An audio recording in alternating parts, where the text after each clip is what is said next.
Ce programme est financé par les amis et partenaires du ministère de Joyce Meyer. Dieu vous aime là où vous êtes. Il pense que vous êtes mignon. Il pense que vous êtes drôle. Il aime certains de vos défauts. Et tant que vous grandissez, c'est la seule chose qui doit vous préoccuper.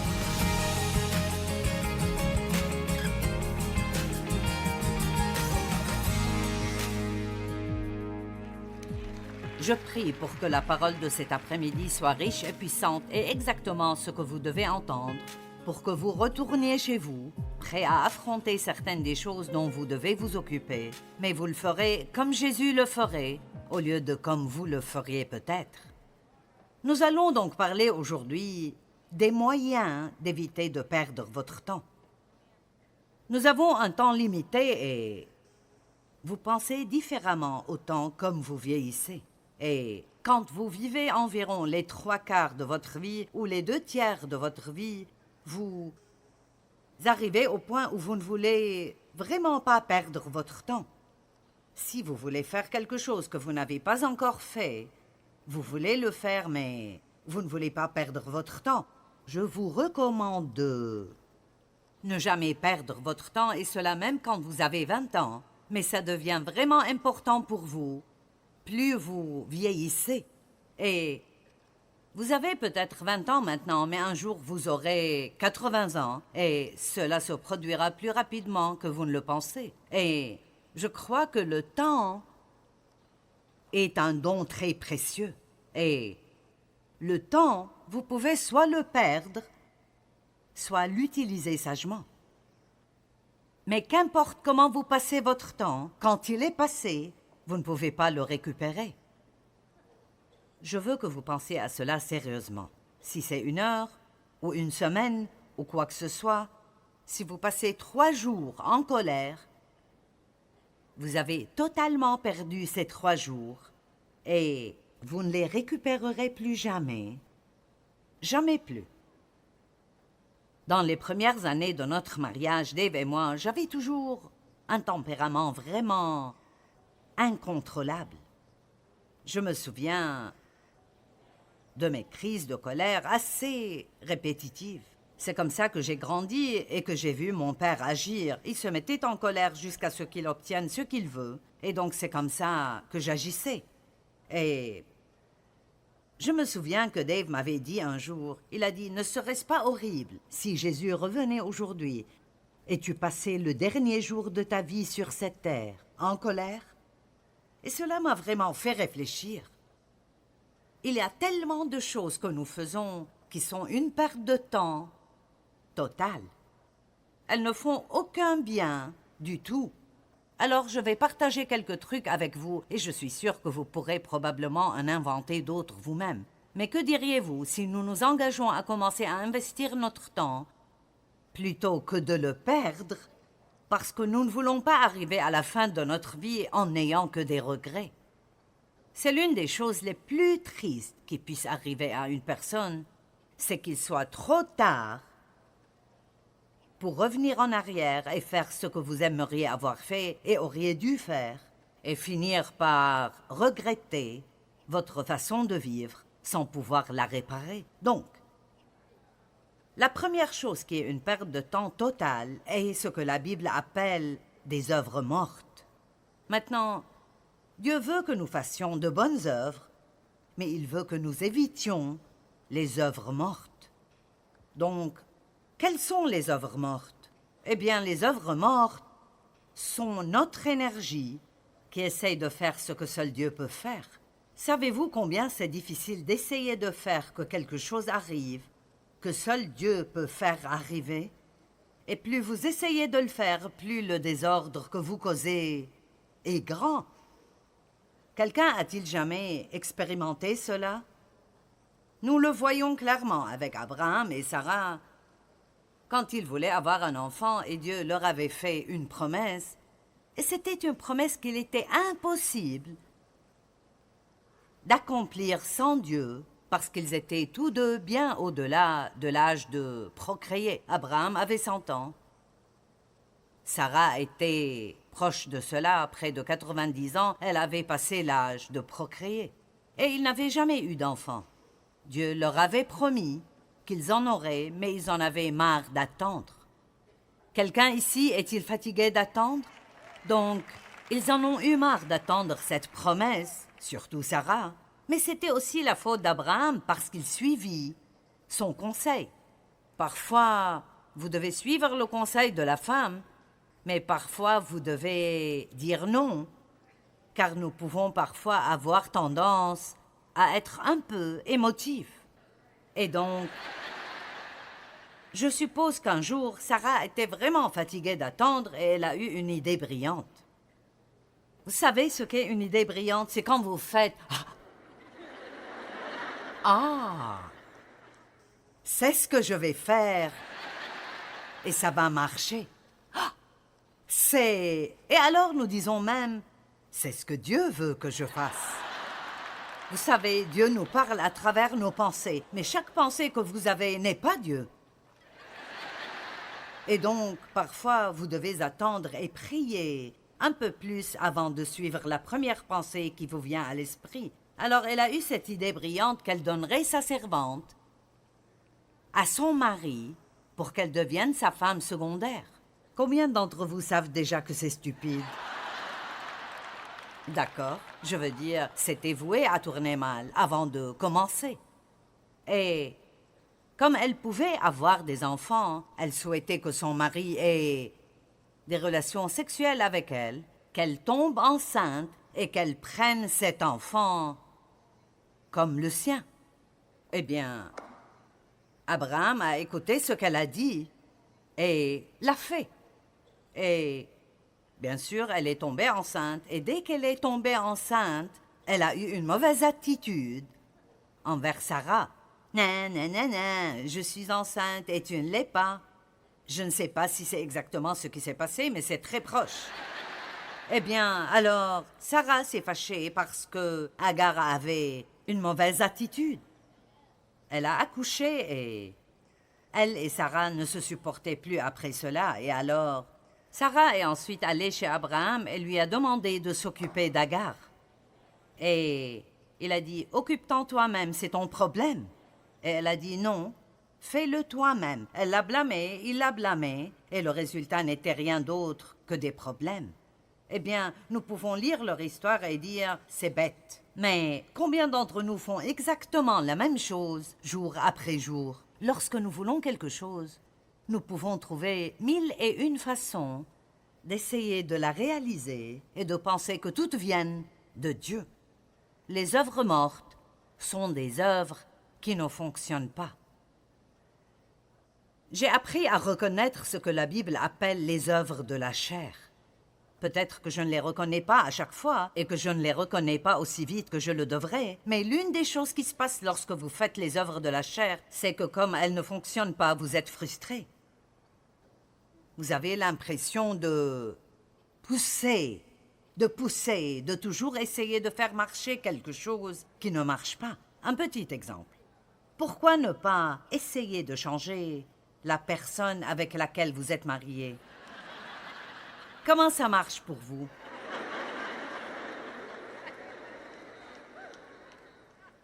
C'est tellement aggravant parce que vous ne voulez pas qu'ils fassent ce qu'ils font ou il y a quelque chose que vous voulez qu'ils fassent et qu'ils ne font pas.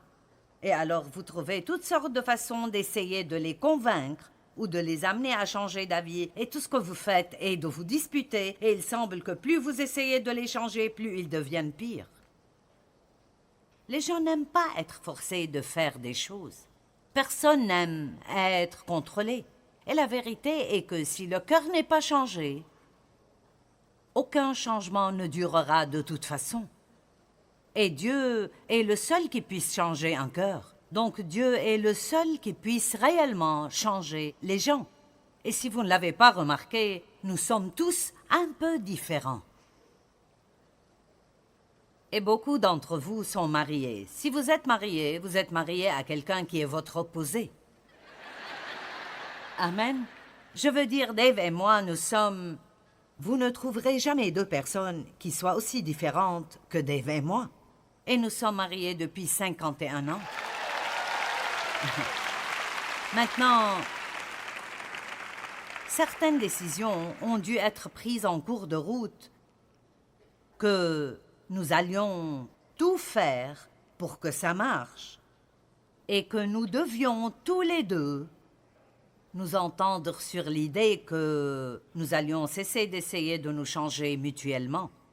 Puis-je vous dire que si vous voulez avoir un mariage durable et que vous voulez avoir la paix chez vous, vous devez rentrer chez vous et cesser d'essayer de changer la personne avec laquelle vous êtes marié.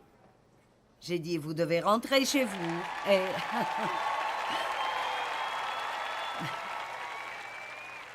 Vous savez, je suis vraiment agressive et Dave est beaucoup plus patient. Eh bien, attendons. Je ne veux pas attendre, je veux faire quelque chose. Donc je lui disais, tu es toujours à 9000 derrière Dieu. Et il disait, oui, et tu le devances toujours de 9000. Mais la vérité est que la raison pour laquelle vous vous retrouvez avec quelqu'un de différent de vous, c'est que si vous apprenez à travailler ensemble, vous vous gardez à l'abri des ennuis. Amen.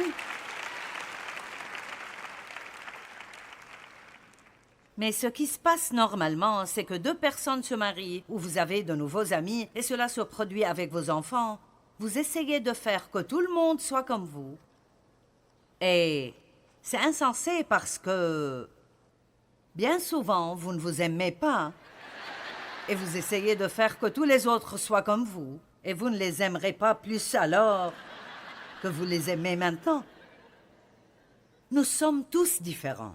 Vous ne pouvez pas être quelqu'un d'autre. Vous feriez donc mieux d'exceller en qui vous êtes. Dieu ne vous aidera jamais à être quelqu'un d'autre que ce que vous êtes.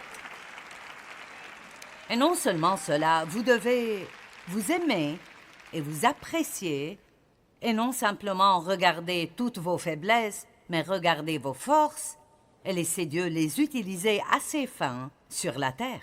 Quand vous arrêtez d'essayer de faire que vos enfants soient ce que vous voulez qu'ils soient, allez. Souvent, nous voulons vivre nos rêves non réalisés à travers nos enfants. Nous voulons qu'ils fassent ce que nous voulons, et la seule chose qui va se passer, c'est qu'ils vont finir par ne plus vous aimer et peut-être ne plus vouloir aucune relation avec vous, parce que tout le monde veut être libre de prendre leur choix seul. La Bible dit « Instruis l'enfant selon la voie qu'il doit suivre ».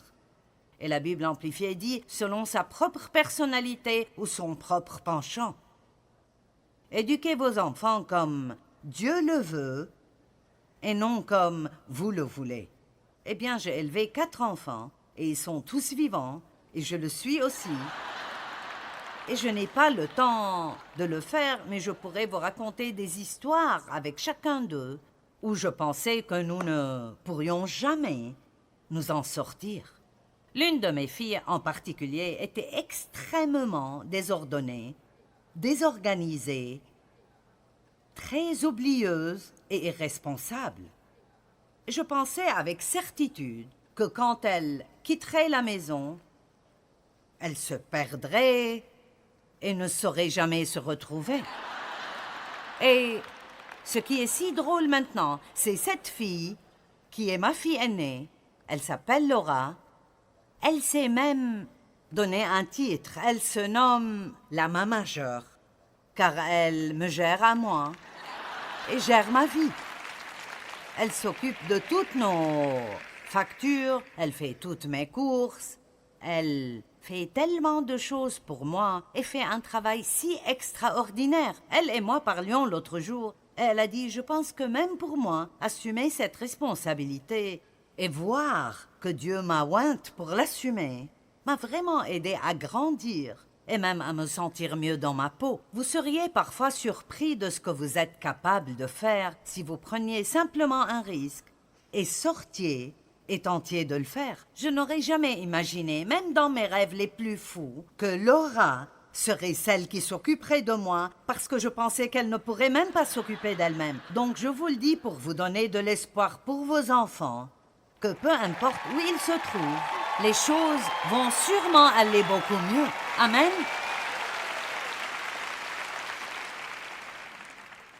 si vous voulez profiter de votre vie, je veux que vous m'écoutiez bien maintenant. Vous devez aimer les gens là où ils se trouvent, pas là où vous souhaitez qu'ils soient. Est-ce que vous comprenez? Aimez-les là où ils se trouvent, pas là où vous voulez qu'ils soient.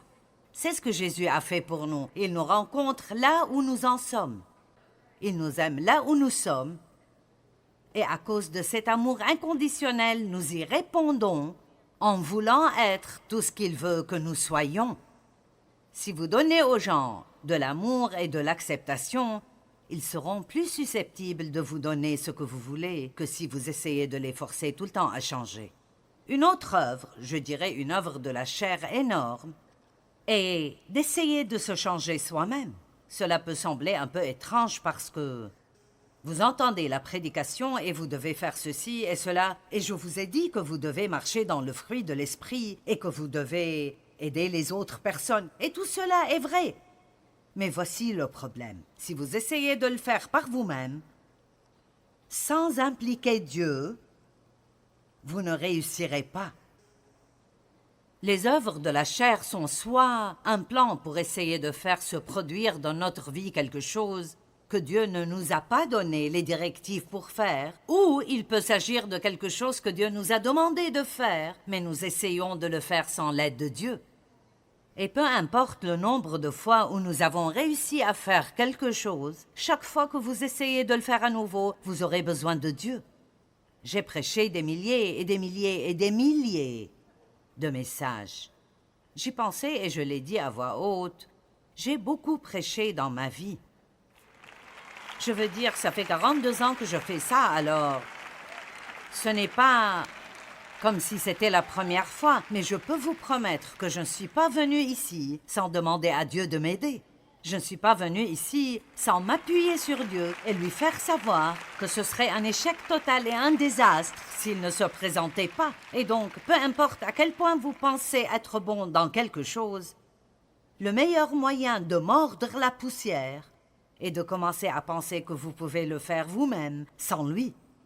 Jean 15, Jésus dit « En dehors de moi, vous ne pouvez rien faire. » Maintenant, cela ne signifie pas vraiment que nous ne pouvons rien faire, mais cela signifie que nous ne pouvons rien faire qui puisse vraiment réussir. Nous ne pouvons rien faire en ayant une vraie paix à ce propos et en ayant une vraie joie de le faire sans nous appuyer sur lui. Je vous suggère donc de vous appuyer sur Dieu et d'apprendre à demander de l'aide à Dieu environ 5000 fois par jour. Dieu, aide-moi, aide-moi. Écoutez, je n'essaye même pas de mettre mes lentilles sans demander à Dieu de m'aider. Amen. Donc, les œuvres mortes, c'est une perte de temps, car vous pouvez travailler et travailler et travailler, et ça ne fonctionnera jamais. Quand je parle de ne pas essayer de vous changer, les exemples auxquels je pense sont... Quand j'ai commencé à entendre enseigner comme ce que vous entendez aujourd'hui, et pour certains cela est tout nouveau, vous dites « Je n'ai jamais entendu ce genre de choses. Waouh, vous savez, je suis vraiment un désastre. J'ai beaucoup de travail à faire quand je rentre chez moi. Eh bien, le problème, c'est que vous entendez des choses et vous les écoutez.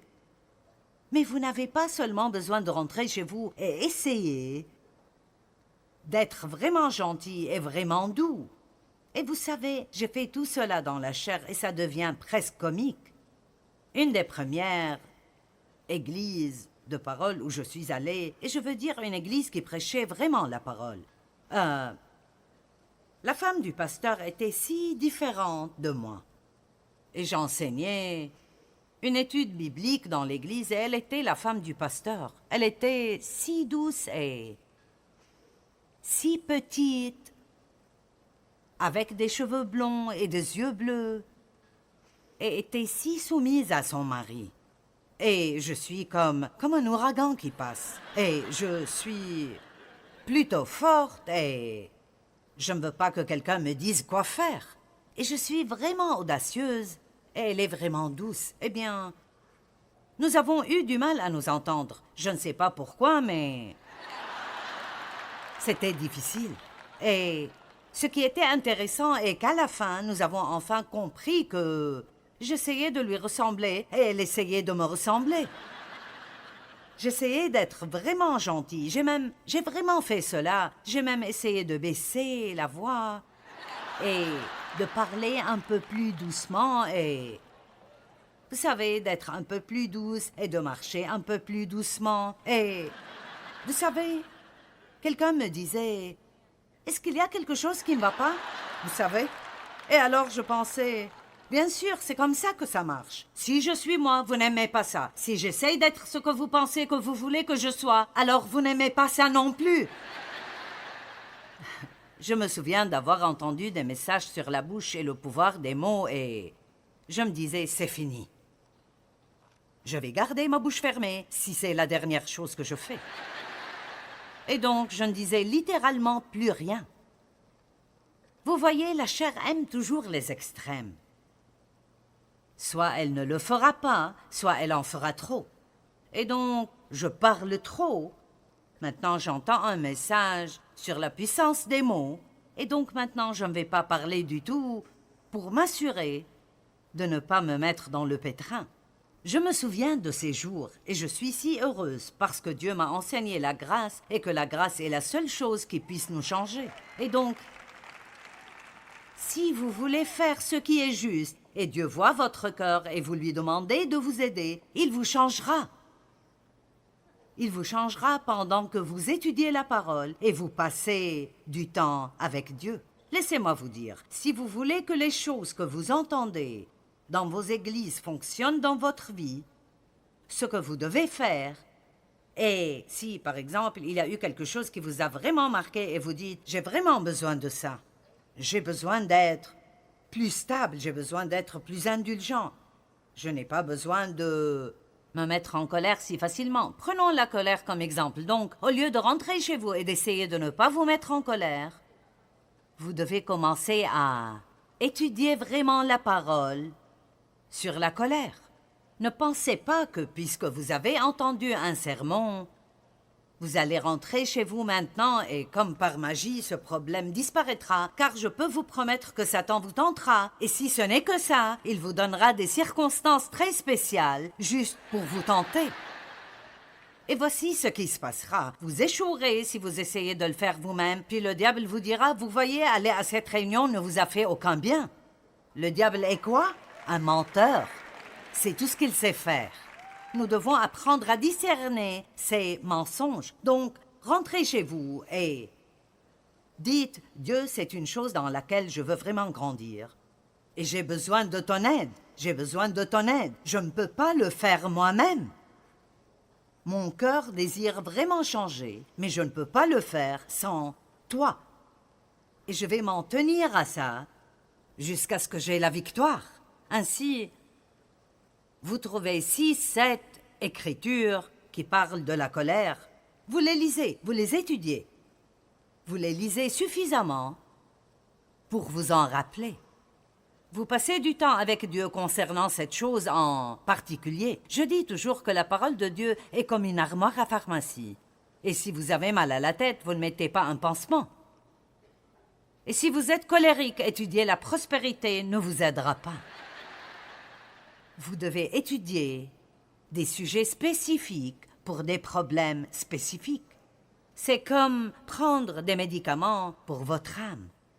Et vous devez également réaliser que vous n'avez pas besoin d'être très pressé, car la Bible dit dans 2 Corinthiens 3,18 que lorsque nous examinons la parole de Dieu, nous commençons à voir ce que nous sommes censés être et ce que nous sommes, et comment Dieu nous change de gloire en gloire, c'est-à-dire petit à petit.